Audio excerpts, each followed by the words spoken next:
কি? মহাপ্রসাদ হচ্ছে যখন ভগবান, ভালো করে বুঝুন, যখন ভগবান এই জগতে জল রূপে অবতীর্ণ হন তখন সেটা গঙ্গা।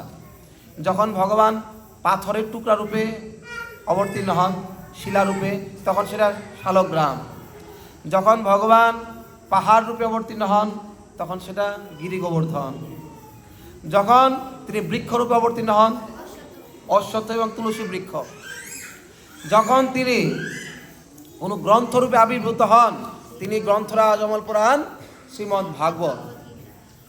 যখন তিনি কোনো মাস রূপে অবতীর্ণ হন তখন সেটাই দামোদর মাস। যখন তিনি কোনো ব্রতরূপে অবতীর্ণ হন তখন তিনি একাদশী ব্রত। একই রকমভাবে যখন তিনি অক্ষর রূপে, অক্ষর স্বরে স্বরে এক অক্ষ, অক্ষর রূপে অবতীর্ণ হন তখন সেটা হচ্ছে ওমকার। ওম অক্ষর ব্রহ্ম, অক্ষরটাই হচ্ছে ব্রহ্ম ভগবান। আর যখন তিনি শব্দরূপে অবতীর্ণ হন, শব্দ ব্রহ্ম, সেটা হচ্ছে নারদ ব্রহ্ম, সেটা হচ্ছে হরে কৃষ্ণ মহামন্ত্র। এই হরে কৃষ্ণ মহামন্ত্র এই শব্দটাই হচ্ছে ব্রহ্ম ভগবান। একই রকম ভাবে ভগবান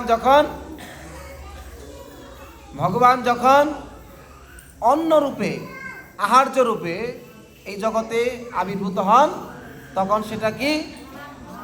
মহাপ্রসাদ। অন্ন ব্রহ্ম, এই অন্নটাই হচ্ছে ব্রহ্ম ভগবান, ভগবানের অবতার।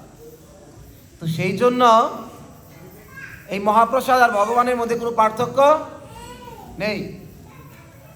এই মহাপ্রসাদে শুধু একজনের অধিকার ছিল। কতজনের? একজনের মাত্র। কার এটা? মহালক্ষ্মী দেবী। আচ্ছা, সময় কতক্ষণ আছে? হ্যাঁ, কটা বাজে এখন? 9:30। আচ্ছা, ঠিক আছে, তাহলে সময় কম, আমি দ্রুত শেষ করছি।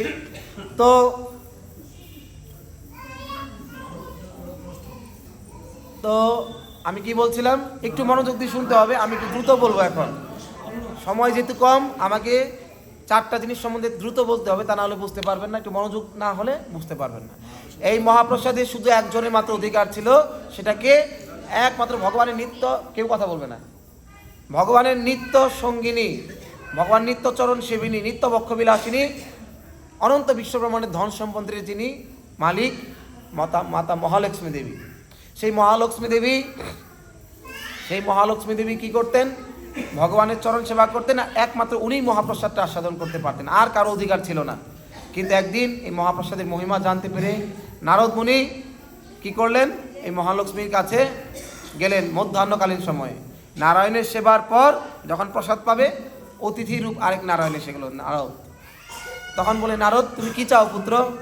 বলছে, আমি দুপুরবেলা যে জিনিসটা চাবো সেটা দেবে। বলছে, অবশ্যই দিব, দুপুরকালীন অতিথি হচ্ছে নারায়ণের তুল্য, কি চাও তুমি? তোমাকে অদেয় কিছু নেই। বলছে, আমি প্রভু নারায়ণের উচ্ছিষ্ট প্রসাদ চাই। বলছে, না, জগতের আমার সমগ্র সম্পত্তি তোমাকে দিতে প্রস্তুত, কিন্তু এই একটা জিনিস দিতে পারবো না, কারণ প্রভু নারায়ণের কঠোর নিষেধাজ্ঞা আছে। এটা বলার পরে বলছে, না, আমাকে এটা দিতে হবে, এটা ছাড়া আমার অন্য কোনো বাঞ্ছা নেই। তখন এইভাবে সে কঠোরভাবে না করে দিলেন মহালক্ষ্মী, এবং সেটা না পেয়ে ভগ্ন মনোরথে ওইখান থেকে হতাশ হয়ে চলে গেলেন। হতাশ হয়ে যখন চলে গেলেন, সে মর্তলোকে এসে কঠোর তপস্যা করছে, এমন তপস্যা করছে, তার মাতা লক্ষ্মীর ধ্যান করছে, ওইদিকে মাতা লক্ষ্মীর সেবা করছে, ঠিক মতো সেবা করতে পারছে না। মা বলে যদি ডাকে পুত্র, মা বলে যদি কোনো পুত্র ডাকে, তখন ওই মা কিন্তু হাতে কোনো কাজ আসে না, ভগবানের সেবা করতে পারছে না। ওই দিন নারদ ডাকছে বিদায়, সেই জন্য বলছে, কাজ টাজ ফেলে রেখে ও কি সেজন্য ডাকছে, আগে গেলেন, তুমি কি চাও পুত্র? নারদ ছদ্মবেশে ধ্যান করছে, চিনতে পারেনি মাতার মহালক্ষ্মী। কি চাও তুমি? বলছে, আমি যা চাই আপনি দিবেন। বলছে, হ্যাঁ দিব, তাও এরকম করে ডেকো না, আমি ভগবানের সেবা করতে পারছি না। বলছে, আগামীকাল মধ্যাহ্নকালীন সময় আমি চেয়ে। আবার সেই মধ্যাহ্নকালীন সময় গেলেন, কি চাও? তখন বলছে, আপনি প্রতিজ্ঞা করুন আমাকে দিবেন। বলছে, আমি প্রতিজ্ঞা করছি। জল নিয়ে সংকল্প করলেন, বললেন, আমি প্রভু নারায়ণের উচ্ছিষ্ট মহাপ্রসাদ চাই। এই কথা শোনার পর কি হলো? এই কথা শোনার বলছে, না, আমি তো দিতে পারবো না। বলছেন, আপনি প্রতিজ্ঞা করেছেন, প্রতিজ্ঞা ভঙ্গ মৃত্যুর সমতুল্য। তখন সেই ক্রন্দন করতে করতে প্রভু নারায়ণের মুখ মলিন, নারায়ণের সেবা করছে। তখন নারায়ণ বলছে, কি ব্যাপার দেবী, আজকে তোমাকে কেন এরকম মলিন বদন দেখা যাচ্ছে? বলছে, প্রভু কোনো কিছুই আপনার অজানা না, আপনি সবই জানেন। বলছে হ্যাঁ আমি বুঝতে পেরেছি, তুমি আজকে সংকল্পবদ্ধ, প্রতিশ্রুতি ভঙ্গ হতে যাচ্ছে। একজন পত্নীর সম্মান রাখা পতির দায়িত্ব, তাই আমি তোমার এই সম্মান রক্ষা করব। যাও, প্রথমবারের মতো আমি অনুমতি দিলাম, এই মহাপ্রসাদ আমার উচ্ছিষ্ট তুমি নারদকে দিতে পারবে। তো এইতে মাতা মহালক্ষ্মী দেবী আনন্দিত হয়ে সেই প্রসাদ নারদ মুনিকে দিলেন। নারদ মুনি তা পেয়ে পাগলের মতো উৎফুল্লিত আনন্দিত হয়ে সে নারায়ণ নারায়ণ করতে করতে ত্রিভুবন বিচরণ করছে। যখনই কৈলাসের পাশ দিয়ে যাচ্ছে, তখন দেবাদিদেব মহাদেব বলছে, ভাই তোমাকে এত আনন্দিত কেন লাগছে?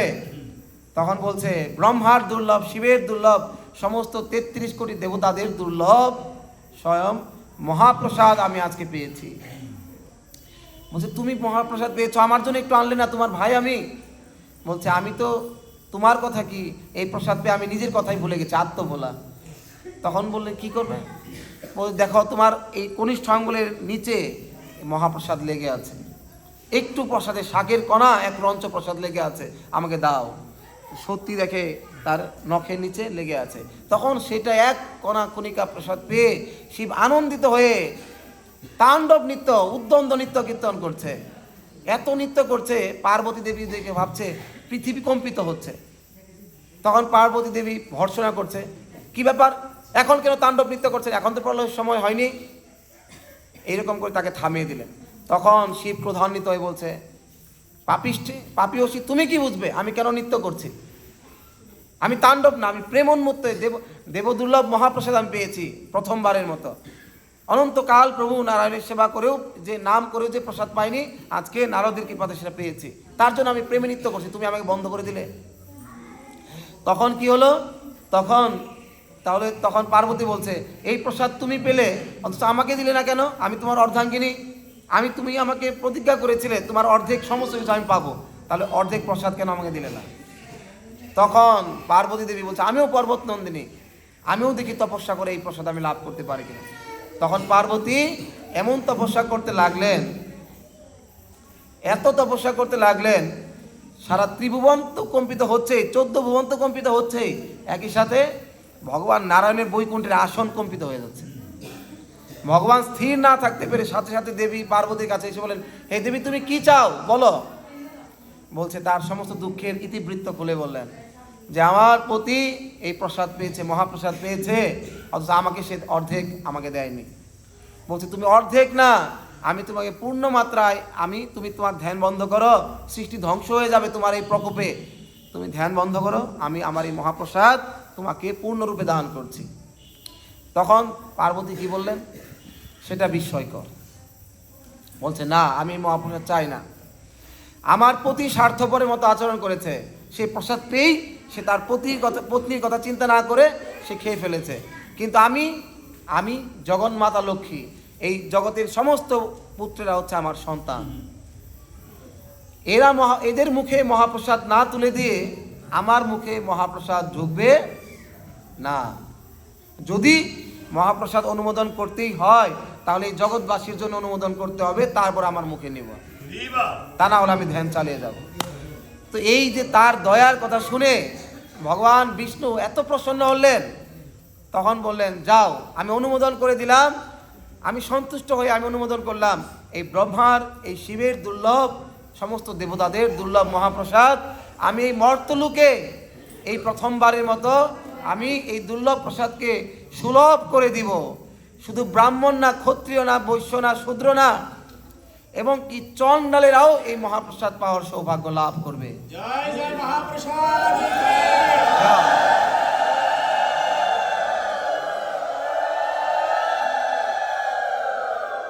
এবং ভগবান আরো বলছেন যে এই মহাপ্রসাদ যদি কোনো চণ্ডাল, কুকুরের মাংস যে খায় তাকে বলে চণ্ডাল, শূকরের মাংস, কুকুরের মাংস, সেই চণ্ডাল অপি দ্বিজ শ্রেষ্ঠা, সেই চণ্ডালও যদি এই নিয়মিত এই মহাপ্রসাদ সেবন করে ভক্তি সহকারে, তাহলে সে দ্বিজ শ্রেষ্ঠা, ব্রাহ্মণ থেকে শ্রেষ্ঠ হয়ে যাবে চণ্ডাল।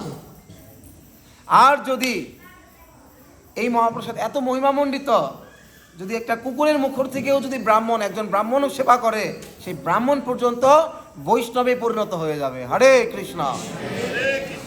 আর যদি সেটা হেলা ভরে অবজ্ঞা করে, কুকুরের মুখে অপবিত্র হয়ে গেছে, অবজ্ঞা করে, সেই ব্রাহ্মণের 9টা গুণ সেটা ধ্বংস হয়ে যাবে, বৈষ্ণবতার হানি হয়ে যাবে।